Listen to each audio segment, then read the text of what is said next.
Nothing shattered the silence that night. No raised voices, no emergency lights, no frantic footsteps cutting through darkness. Just routine. A quiet house in rural Nova Scotia. Evening settling in, plates drying on a rack. A bathroom light left on slightly longer than usual. The kind of night no one remembers. The kind of history later demands answers from. Inside that house were two children, Jack Sullivan, Lily Sullivan. They were supposed to wake up the next morning and continue ordinary lives. Instead, their names would soon echo across an entire country. And here is the uncomfortable truth. If you are watching this right now, it's because someone didn't speak loudly enough when it mattered most. Before we continue, understand this. Cases like this remain unresolved when attention fades. If you believe children deserve protection before headlines, not after, support this channel. Subscribe, share this investigation, leave a comment. Visibility is pressure. Pressure creates accountability. Now, let's return to that night. What makes this case so difficult is not what happened loudly, it's what happened quietly. According to the initial account, nothing out of the ordinary occurred.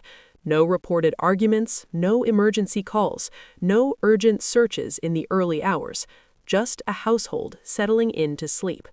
But investigators would later revisit this night with different eyes. Because when Jack and Lily were reported missing the following day, attention did not immediately focus on the outside world. It focused inward, on the house, on the bathroom, on the hours that passed without record. This investigation did not explode. It unfolded slowly, almost invisibly. At first, the assumption was familiar. Two children wandered off. Rural terrain, wooded surroundings. A heartbreaking possibility seen before. Search teams mobilized. Volunteers arrived. Helicopters swept overhead. Hope stayed alive. But even as the search expanded, questions stayed quiet. Why were there no confirmed sightings after a certain point? Why did the timeline compress in places and stretch unnaturally in others?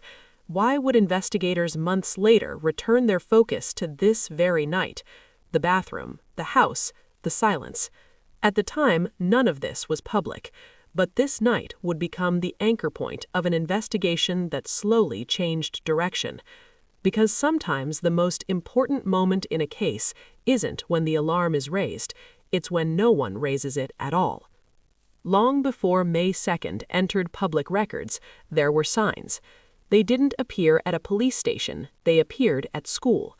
Jack and Lily's teachers noticed changes, nothing dramatic enough to trigger immediate action, just patterns, subtle shifts, children arriving differently than before. Behavior that didn't align with routine. Teachers don't interrogate, they observe. And what they observed created enough concern that the school took a step rarely taken lightly. They contacted Nova Scotia's Child Protection Services. We don't know the exact wording of that call. Those details were never released.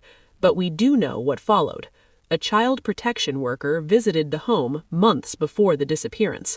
This was not hindsight, this was not speculation, this was intervention while the children were still there. Around the same period, injuries began to surface quietly.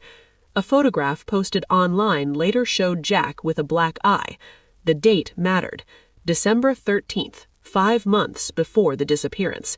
At the time, no public reaction, no investigation, just an image waiting for context it would later receive. It was eventually acknowledged that Jack had multiple black eyes. So did Lily. Explanations existed. Accidents, rough play, children being children. And sometimes those explanations are true. But professionals don't focus on single events. They focus on patterns. And patterns don't disappear when they're explained. They disappear when they stop happening. The child protection visit came and went. The children remained in the home. Life continued. This is where assumptions fail.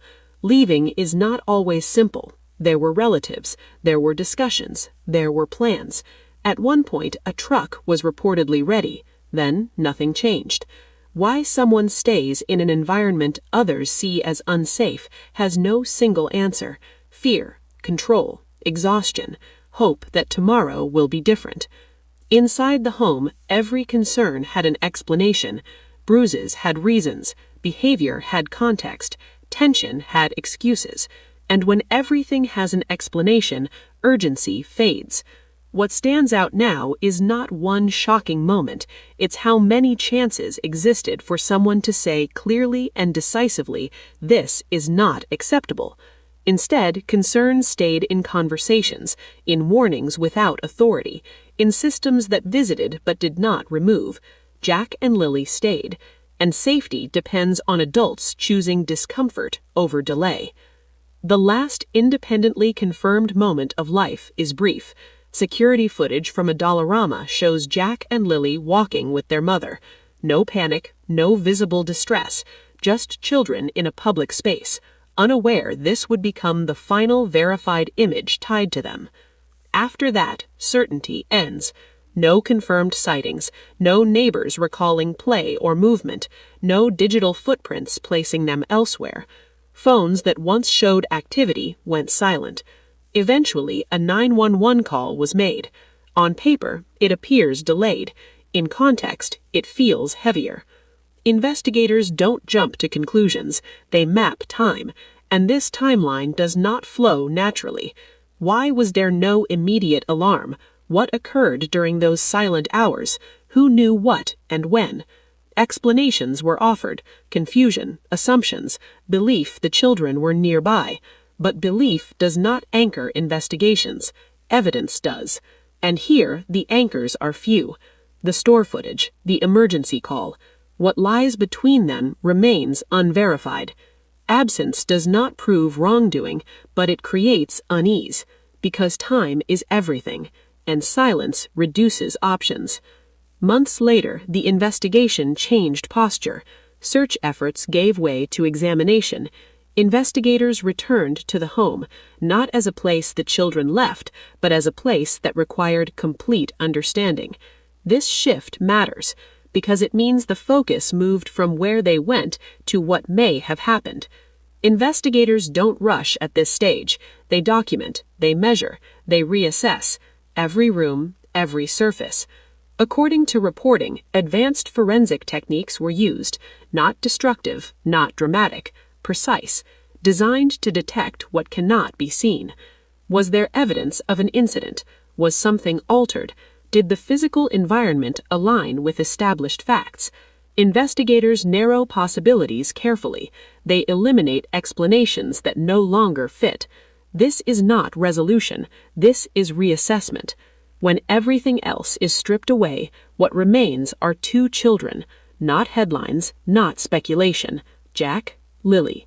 Children who should have had routine, safety, consistency. Instead, their lives were shaped by gaps. A school that noticed but had limits, a system that visited but did not remove, a network that saw changes but struggled to act. No single failure explains this, but combined they form the space where Jack and Lily should still be. The investigation continues. Facts are still reviewed, conclusions have not been finalized, and that matters, because this is not about outrage, it's about responsibility.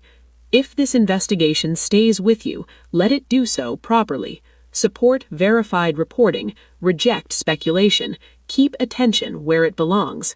And remember Jack and Lily not for how they disappeared, but for the lives they were supposed to live. If you believe awareness saves lives, subscribe, share this investigation, keep this case visible. Silence is what allows these moments to repeat. And now that you know, silence is a choice. The next phase of this investigation does not arrive with announcements. It arrives with restraint. Because once investigators change direction, they stop speaking publicly in broad terms. They become careful, measured, deliberate. That silence frustrates the public, but it serves a purpose.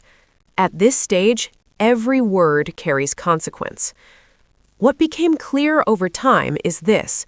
Authorities were no longer searching for children who wandered away.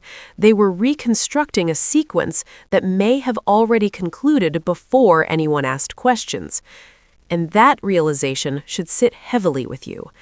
Because when a case reaches this point, it means earlier chances are gone. Investigators began reviewing every interaction that occurred before the disappearance. Not just statements, not just timelines, but decisions. Who noticed something? Who reported it? Who followed up? Who didn't? Records were examined carefully. School communications, service visits, informal concerns that never became formal reports. This is where accountability becomes uncomfortable. Because systems are not built on bad intentions, they are built on thresholds. And sometimes harm exists below the threshold long enough to become permanent. Ask yourself this: how many warning signs are required before action becomes mandatory? And who decides when concern becomes urgency? Jack and Lily existed in that space between concern and intervention. That space is where many cases quietly end. As investigators revisited earlier months, they paid close attention to timing, not just dates, but escalation. Concerns did not appear suddenly, they accumulated. Behavior changes, injuries, isolation, none of these alone force action. Together, they form a pattern. But patterns require interpretation, and interpretation requires courage. Because escalating a situation means confronting discomfort. It means risking conflict. It means being wrong publicly rather than silent privately. Many people hesitate at that point, and children pay the cost. Another element investigators examined closely was communication. Who spoke to whom? What was documented? What remained informal? In many cases involving children, critical information lives in conversations, not files. A teacher mentions something in passing. A relative expresses concern without filing a report. A professional notes something but lacks authority to act further. Each moment feels small. Together, they form a warning system that never fully activates.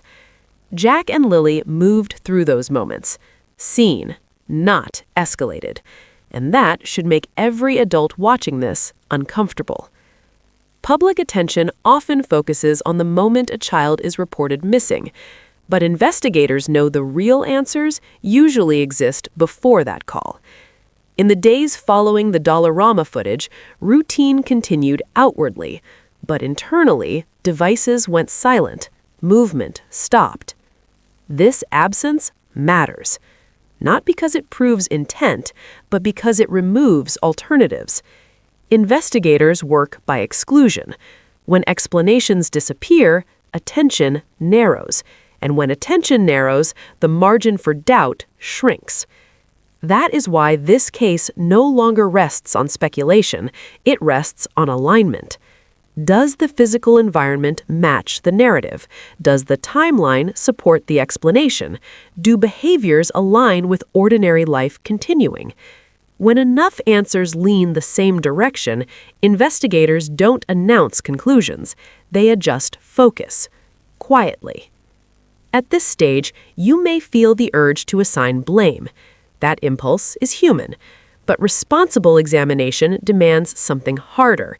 It demands reflection.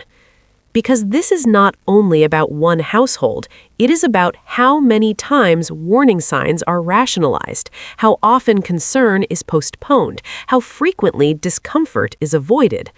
Every system involved operated within rules. Every individual likely believed they were doing enough. And yet, Jack and Lily are still missing. That contradiction is the weight of this case. Investigators now operate under strict evidentiary limits. They cannot speak freely, they cannot speculate publicly. What they can do is continue narrowing. And what has been narrowed is this: the disappearance cannot be explained without accounting for what occurred before it was reported. The home is central, the timeline matters, the silence is significant. These are not accusations, they are parameters. And parameters shape outcomes. For viewers, this is the moment where attention usually fades. No dramatic updates, no arrests, no clear resolution. But this is precisely when attention is needed most. Because unresolved cases depend on public awareness. They depend on memory. They depend on pressure without prejudice. If you believe children deserve protection before harm becomes irreversible, this channel exists for you. Subscribe, not for entertainment, for accountability. Share this coverage, not to speculate, to ensure this investigation does not disappear quietly. Leave a comment, not with accusations, with intention. Visibility keeps systems responsive. Jack and Lily are not lessons, they are reminders. Reminders that warning signs rarely arrive loudly, that harm often unfolds in routine, that waiting for certainty can cost everything. As this investigation continues, one truth remains unavoidable. Someone, somewhere, noticed something. And noticing is only the first step. What matters is what happens next. Stay here. Stay informed. Stay engaged. Because silence is what allows patterns to repeat. And now that you are aware, silence is no longer neutral.